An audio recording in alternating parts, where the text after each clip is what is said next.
paz de Jesus esteja conosco, que nós possamos falar sobre o orgulho e a vaidade, a humildade, de uma maneira que a gente vai sentindo que nós somos bastante orgulhosos também. Mas, inicialmente, nós vamos fazer assim, uma retrospectiva de uma história, um pequeno conto que tem aqui, pequeno grande conto, porque acaba sendo assim, que é a vida de Emmanuel, que nessa época que nós estamos reportando, ele se chamava Públio Lentulus e era um senador romano. E nessa época que ele viveu como senador romano, ele ostentava um orgulho bastante opulento mesmo. E a terra dos Césares, né? A Roma, que dominou quase 5 séculos a humanidade, era poderosa daquele tempo. E era de encantar aquele que já tivesse um pouco de vaidade, que exercia algum cargo ali dentro, que dava uma impressão de poder que nunca iria passar.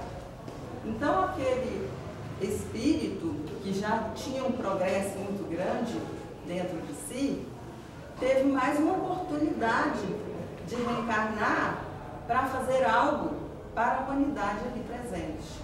Mas, ao encarnar, ele passa a fazer parte da diretoria ali do consulado romano e começa também a se envolver vaidosamente em todos os arranjos da época. Mas a dor, como conselheira e como aquela que avisa e alerta, apareceu na família dele também, através da sua filha, que naquele tempo, não se sabe por quê, tanta gente aparecia com essa doença, que chamavam vulgarmente de lepra, hoje nós sabemos que é a hanseníase. Então, a filhinha apareceu daquele jeito. E a mãe, né, a esposa de Públio Lentulus, hoje, que é o Emmanuel, né, ficou por demais angustiada com a doença da filha, que mãe que não fica, hein? Com aquelas pústulas que a todo momento aumentava e também as cores, né, mostrando que aquele estado estava só evoluindo para uma até decomposição mais rápida. Elas se abriam e aquilo levou a família a ficar numa angústia muito grande. Então, ele ao aconselhar com um amigo, o amigo disse: por que você não sai de Roma? Porque eles eram tão vaidosos, tão orgulhosos, que eles não admitiam que aquilo podia ser, como nós sabemos que essas doenças mais graves que nos acometem são um karma nosso, né?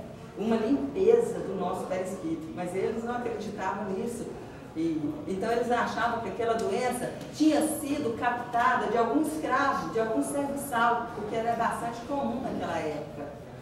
Então ele disse: por que você não sai aqui de Roma, o amigo aconselhou, e vai para uma cidade distante? Talvez o ar puro de lá faça bem a pequena Flávia, porque que lá nesse lugar você tenta mudar os ares, com certeza ela vai ficar melhor. E ele acolheu aquele aconselhamento. Ele já conseguiu para ele uma vivenda naqueles lugares melhores, porque eles eram que dominavam tudo mesmo, eles sabiam onde tinham os melhores lugares, né? Todo tempo, para aqueles que podem mais, tem as melhores coisas. Então ele foi para aquele lugar com a filhinha, eles foram, a família foi, e ali a senhora Lívia, que era a esposa de Públio Lentulus, tinha uma serva que tinha visto falar em Jesus e gostou muito dos ensinamentos. Ela estava assim, completamente deslumbrada, e no seu coração ela acolheu o mestre, aquela serviçal que se chamava Ana, se não me engano. Então ela começou a contar as coisas, os fatos, os ditos que achavam que eram milagrosos para Lívia, para a esposa de Rubens. E a menininha doentinha começou a observar e a ouvir também. Porque nós achamos que as crianças não captam as coisas muito bem, mas elas captam muito mais que nós. Então a criança começou no seu subconsciente, ouvindo aquelas histórias maravilhosas de Jesus, e teve uma hora que ela falou assim, senhora, por que não deixa que o mestre de Nazaré venha e impõe as mãos na criança? Eu creio que ele é capaz de abençoá-la a ponto dela se curar. Aí, mas como que ela falaria isso para seu marido, naquela posição em que ele se encontrava? Mas teve um dia então que eles se alegraram, a menina melhorou, aí eles acharam que eram os ares mesmo, estava tudo muito bem, aquela brisa fresca que subia, né, do Tiberíades, do lago, eles acharam, não, está tudo bem, está tudo ótimo. Quando passa aquele temporada de acalmaria, vem de novo a menina ficando muito ruim, e naquela crise que ela deu, as pústulas se abriram, o pai foi chamado às pressas, e nessa agonia, o pai, o coração angustioso, conversando com ela, minha filha, o que queres que eu faça? E ele sentiu que a pequena estava quase agonizante. Ela falou assim, eu quero ver Jesus de Nazaré. Ele sentiu uma pancada no seu orgulho. Sabe, quando o pai tem o que fazer, porque é o último pedido, ele sentiu aquela amargura de ter que cumprir o desejo da filha. Então a esposa chamou de um lado, ele foi, e ela falou, não seria prudente nós atendermos, você fazer uma concessão na sua posição? Ele pensou que aquela amargura de um pai que está vendo a filha num momento extremo, ele pensou e resolveu, falou com ela, olha, eu vou, mas eu não vou assim procurar esse, sei lá, feiticeiro. Eu posso ir disfarçadamente, quando escurecer, eu saio. Estão inaugurando ali, estavam inaugurando uma fonte de água, todos estavam indo para lá, naquela fonte. Eu saio disfarçadamente, quando estiver assim, terminando, começando a noite, e quem sabe eu posso encontrá-lo disfarçadamente. Não dou a entender que fui procurá-lo. E sim, ele foi, assim fez, e chegou na fonte e viu uma pedra e encostou. Mas estranho torpor se apoderou dele assim que ele encostou naquela pedra. Parece que aquele sítio, aquele local, era o local do Nazareno fazer as suas orações. Porque ele sentiu um magnetismo diferente subindo para ele. Não que ele soubesse disso, mas é a descrição que faz depois, né?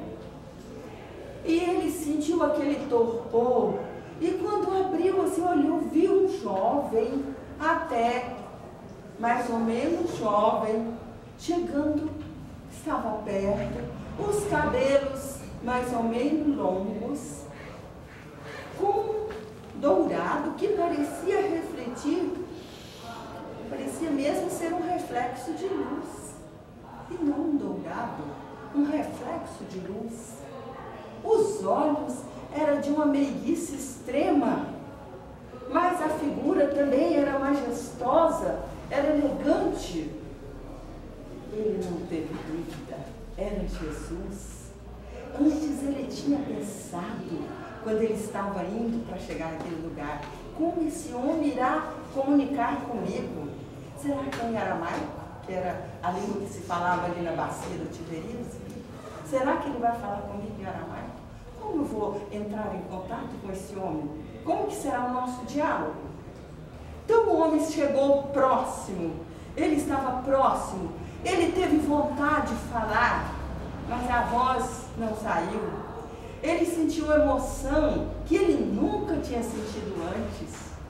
o senador, né? Ele sentiu que estava saindo de dentro dele alguma coisa que ele precisava pôr para fora, e ele colocou em forma de lágrimas. E as lágrimas banharam o seu rosto e ele chorou muito, coisa que ele não era acostumado a fazer, que para ele aquilo era uma fraqueza, um homem chorar. Ele chorou por demais e aquilo foi como que se diminuindo e ele foi encolhendo ao ponto de joelhar na relva, aos pés daquele homem. E chorava. E Jesus perguntou: que queres tu de mim, senador Públio Lentulus? Ele ouviu a pergunta e entendeu que era de espírito para espírito, que não existe linguagem de espírito para espírito, e que era também de coração para coração. Mas ele não dava conta de falar, a emoção era grande, ele não dava conta de falar. Ele falou: eu vim atender a um pai angustioso, não vim atender a um estadista, a um homem de estado orgulhoso e vaidoso. Mas mesmo assim a voz não saía. E Jesus falou uma frase: seria melhor, quando olhou que aquilo tudo estava já à noite, que tivesse me procurado na claridade do dia. E isso vai ter uma conotação diferente para todos nós, né? Depois nós vamos pensar um pouquinho sobre isso. Mas Públio Lentulus nem responde, porque ele não dá conta de dialogar. A emoção é tamanha. Então ele fala: eu não venho por ti, eu venho pela fé daquela que está lá em Santo Antônio na casa, orando, que é a Lívia, a esposa, né? Ela era merecedora, a si mesmo. Ele fala, Jesus fala em outras palavras: eu vou curar a sua filha, não por ti, mas por aquela que merece a cura. E aí quando ele chega em casa, realmente a filhinha está curada, né? Aí, não assim uma cura instantânea, mas nota-se uma grande evolução. A menina já pede uma comida, a menina já conversa. E quem quiser o restante da história, né? Está no livro Há 2000 anos, que é a vida de Emmanuel, né? Quando eles encarnou com Públio Lentulus. Então, naquele momento, ele teve a oportunidade, ele, Públio Lentulus, teve a oportunidade de decidir, que Jesus ainda faz o convite para ele, tem esse diálogo na frente. Você pode escolher agora, você quer seguir Jesus, né? Trabalhar, seguir, aceitá-lo, mas ele dentro de si, ele prefere continuar, porque depois que passa aquele momento daquela emoção, ele levanta e fala: o quê? Eu me ajoelhei perante esse homem, nós que somos do governo, do império, dos Césares, que manda em toda a cidade, como que eu fui fraco? A águia romana está em todos os locais, em todos os prédios, e eu me ajoelhar diante desse feiticeiro? Será ele um feiticeiro igual aos outros que aparecem todo dia? Temos esses feiticeiros andando por aí e o orgulho vai falando mais alto, ao ponto dele se irritar consigo mesmo e chegar em casa até nervoso. Mas quando ele diz que quando ele vê a filha restabelecida, ele acalma, mas nunca ele conta a verdade daquele fato da esposa e nem se emociona. Ele acha que a emoção é uma fraqueza, ele acha que o orgulho foi abalado porque ele se ajoelhou. Então ele depois tem esse comentário, né? Nós preferimos às vezes continuarmos com o nosso orgulho, porque nós somos orgulhosos de natureza. Então essa frase que Jesus diz: fora melhor que me procurasse publicamente e na hora mais clara do dia, para que pudesse adquirir de uma só vez e para toda a vida a lição sublime da fé e da humildade. O que quer dizer? que é melhor a gente procurar Jesus quando a gente está na força, na juventude, na hora clara dos nossos dias, quando nós temos as energias boas para trabalhar, do que a gente deixar para a hora escura, para a hora da dor, não é? A hora que a dor nos visita, nós somos mais tristes, nós somos mais escuros, nós somos mais medrosos. Então ele falou, visite na hora clara. Tem gente que fala, eu vou deixar, quando eu aposentar eu vou trabalhar, mas a aposentadoria vai ser o quê? Com 60, e não vai parar de 60, hein? 61, 62, é tão rápido, e logo vai caindo tudo, e a gente não vai de trabalhar assim, as energias são diferentes, então vai desgastando, e não adianta, a gente não pode ter só teoria, nós temos que ter a prática. Então esse orgulho que nós conservamos, esse homem velho, né? Essa tradição de querer que tudo nosso seja melhor, nossos filhos são os melhores, nossa palestra tem que ser melhor. Talvez você esteja aqui pensando, nem gosto de ouvir essa mulher, mas é a única que tem para ouvir. Então a gente acha que a nossa palestra tem que ser melhor, talvez nossa palestra não seja nem mediana, mas nós falamos, porque nós não podemos ter, se veio um trabalho para nós temos que nos abraçar naquele trabalho, nós temos que ter coragem de fazer o trabalho. Jesus era decisivo nesse ponto. Olha, ele não ficava nessa indecisão. Ele disse, as coisas, sempre que ele falava, eu sou o pão vivo que desceu do céu. Se alguém comer desse pão, viverá para sempre. Ele não se intimidava de pregar o que ele tinha que fazer. Se nós temos que fazer alguma coisa, que vençamos as nossas dificuldades, os nossos impedimentos, os nossos medinhos, que todo mundo tem demais, e faça. Todos os meninos que eu dei aula, assim, as pessoas que eu falava, não gente, eu via quando eles iam apresentar, ficava muito difícil, mas eu falava, todo mundo é igual, todo mundo tem esse medo, essa dificuldade, mas a gente tem que vencer. A gente tem que vencer tudo na vida. E todo começo é difícil. Quem não acha difícil todo começo? Tudo é difícil. Mas se a gente não começar, a gente vai chegar ao menos ao meio? Né? É muito difícil. Outra coisa que Jesus... Eu vi outro pensamento de Jesus. Para isso eu nasci e vim ao mundo, para dar testemunho da verdade. E todo que está pela verdade, todo aquele que está pela verdade, ele ouve a minha voz. Eu sou a luz do mundo. Aquele que me segue não andará em trevas. Então, ele não tem meio termo, ele não tem assim medo de dizer o que ele veio fazer, ele é decisivo. Ele diz, eu sou o caminho, a verdade e a vida. Ninguém vai ao Pai senão por mim. Olha aí, que aceitação da missão. Até na hora da morte, né? Diz que Pedro tirou uma espada e queria atacar os soldados. E ele falou, não, quem tira a espada, pela espada perecerá. Olha ele falando sobre a violência. Olha tanto que Jesus é atual. Que a gente acha, fulano está matando, está usando mal. Mas, gente, o fim não vai ser bom. Se na parábola do semeador, que ele nos fala, ele fala que aquele que não soube trabalhar o seu talento foi tirado, imagina aquele que trabalha mal o seu talento. O que será dele? Imagina aquele que usa mal as suas mãos. No livro dos Espíritos fala, aqueles que praticam assassinato levam muitas vidas para se recuperarem. Nas questões 724, por ali, 722. Porque as nossas mãos, o nosso Chico Xavier acompanha, tem um caso que ele acompanhou também, de pessoas que usou mal o cérebro, depois veio na dificuldade com aquele cérebro, uma criança com problemas que não saía da cama. Então é tudo uma questão de causa e efeito.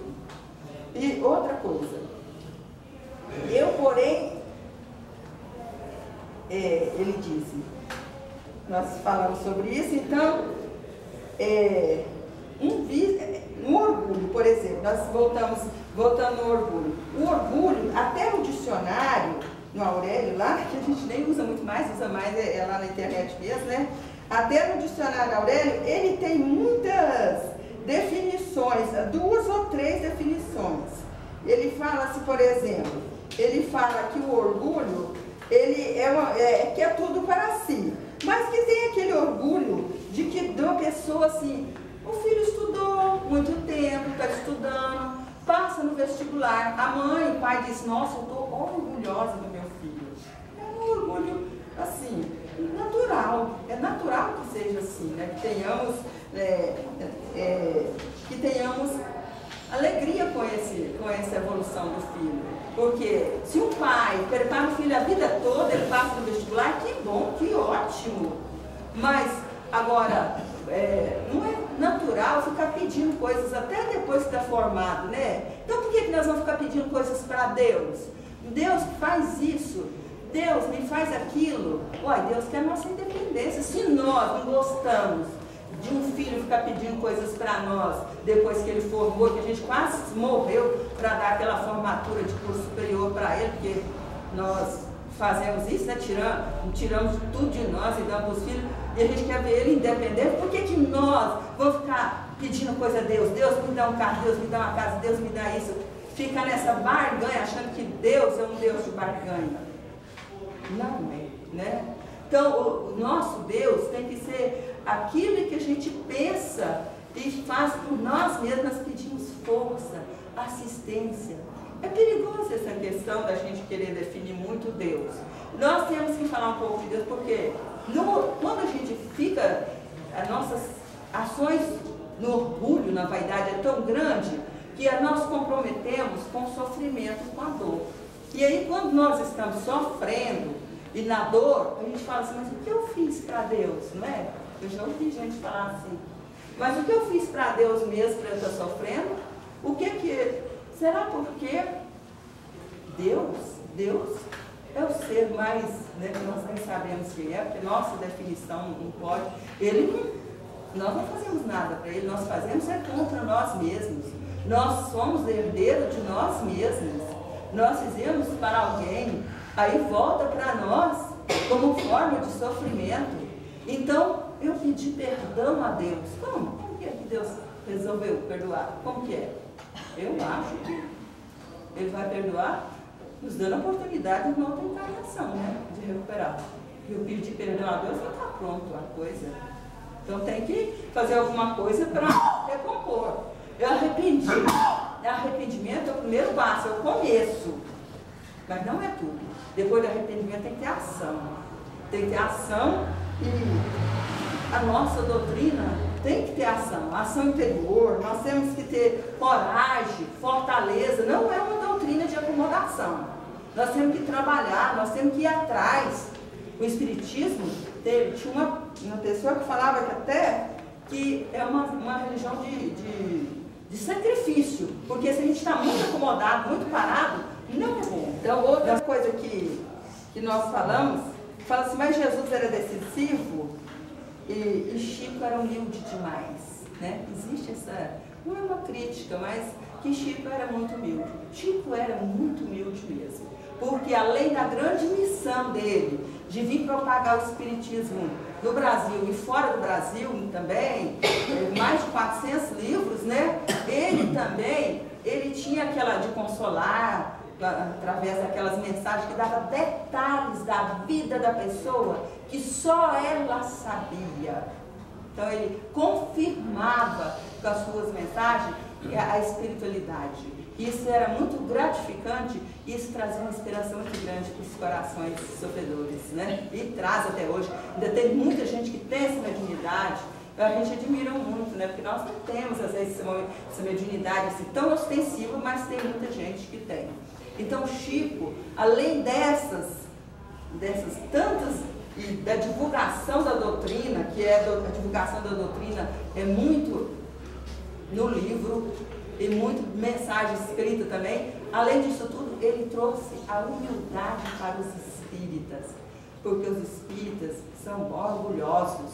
Ainda mais aquele espírita que chegou lá naquele patamar de falar, eu falo com os espíritos me falam isso, e ainda dá aquela vaidade intelectual. Eu conheço muita gente assim, vocês devem conhecer também. Quase que nós, né? Então, em toda religião tem, e na nossa também tem esses que se endeusaram tanto que eles acham que não precisa mais. Está lá em cima, está direto, assim, só com os espíritos superiores. Fazer o quê, né? Então, e Chico, então, quando a humildade de Chico foi tanto, que aí eles voltam a pensar no Chico. Quando ele está lá em cima, assim, dando aquela lição, quase de orgulho, eles vão ficar, mas Chico, que era tão o maior de todos, falou isso? Ixi, então cai, a gente passa a pensar lá embaixo, como o Chico pensava, né? Que a mulher chegou, deixou sua mão, ai Chico, você é tão maravilhoso, você é tão lindo. Não, minha irmã, eu sou um cisco, eu chamo Francisco, se tirar o Fran, fica Cisco. Tá vendo como que Deus fez? Eu sou um cisco, eu sou um cisquinho. Então, a lição de humildade direto dele para as pessoas não se engrandecer. Nós não podemos nos engrandecer, porque se a gente se engrandecer, aí nós vamos sofrer. Porque se a gente achar, eu tinha que ter a melhor reunião, a minha festinha, meu evento tem que ser o melhor desse ano, e não foi, aí nós vamos sofrer. O meu aniversário tinha que ser o melhor, e não foi, né, virar jovem, não foi, fulano não foi, aí nós vamos sofrer. Então, se a gente jogar, como diz, com uma carta de menos, aí a gente vai ganhar mais. Porque toda vez que o orgulho nos eleva, a gente sofre.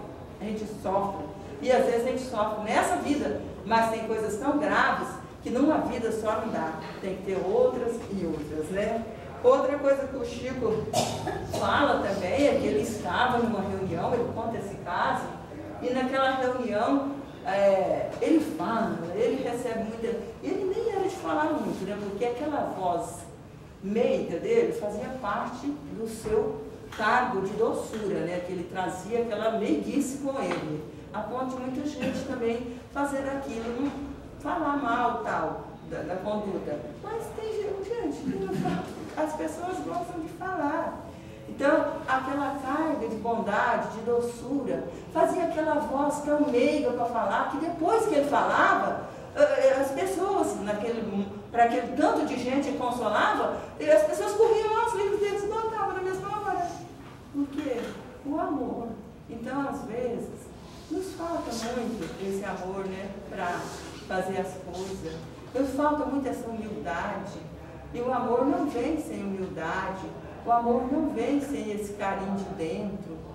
Não vem sem perdermos o orgulho, o egoísmo, que faz querer tudo para nós, que faz as guerras, que faz o irmão matar o outro. É o mesmo sangue, é a mesma essência, é o mesmo DNA, digo DNA humano, é o mesmo, não é? Que matam por causa de uma ideologia. O que é isso?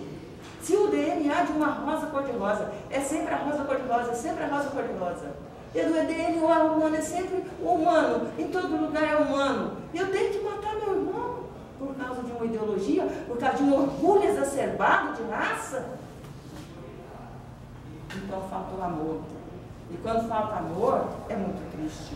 Então ele conta, depois daquela reuniãozinha que ele faz lá com todo mundo, Chico fazia com todo mundo, ele escreveu muitas mensagens, ele falou com sua voz sumida, ele terminou, já tá de madrugada, não sei como que eu aguentava, escrevia tanto, já tão fraco, e perguntou para o Emmanuel, foi bom, né, seu Emmanuel? Foi bom, né?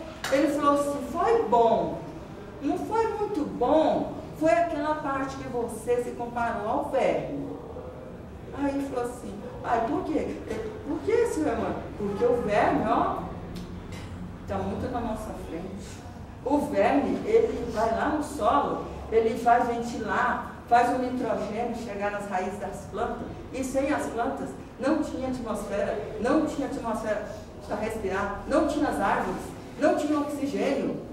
Essa parte não foi boa na sua fala, que se você se comparou ao verme. Então, quando esses espíritos que nós, às vezes, somos nós mesmos, nos ficamos nos orgulhando muito, a gente lembra dessas coisas tudo. para dar uma lição, ó, porque o Espiritismo tinha que ser fixado no Brasil, porque nós temos que ser humildes, nós temos que trabalhar com esse lado orgulhoso nosso, nós temos que elogiar as coisas do nosso vizinho. Às vezes aquela amiga nossa teve uma casa muito linda, comprou uma mobília ótima, a gente chega lá e a gente não elogia, e faz de conta que não viu. Isso não é o quê? Isso é inveja? Porque o orgulho vai abrindo outras portas, né? O orgulho vai abrindo a porta para a inveja, para a maledicência, para o ciúme, para a soberba. E aí, nós não elogiamos, nós não acreditamos, nós não vamos para cima. Então, eu falo, eu não tenho orgulho. Será? Vamos nos analisar melhor. Vamos nos analisar. Porque Jesus falou, se alguém te bater na face direita, oferece também a outra. Ele está mandando oferecer face? Não. Ele está mandando entrar na onda do inimigo, não entrar naquela mesma vibração.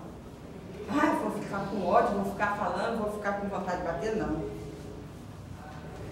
E porque ele falou, eu porém, ele que era Jesus, sou como aquele que serve. E vós, que fazeis especial? Chamo meus amigos, chamo-vos meus amigos, ele falou para os discípulos, porque quero ensinar tudo aquilo que meu Pai me ensinou. E ele diz, lançai a rede, porque achareis. Tinha mais coisas para falar, mas eu vejo que já está na hora.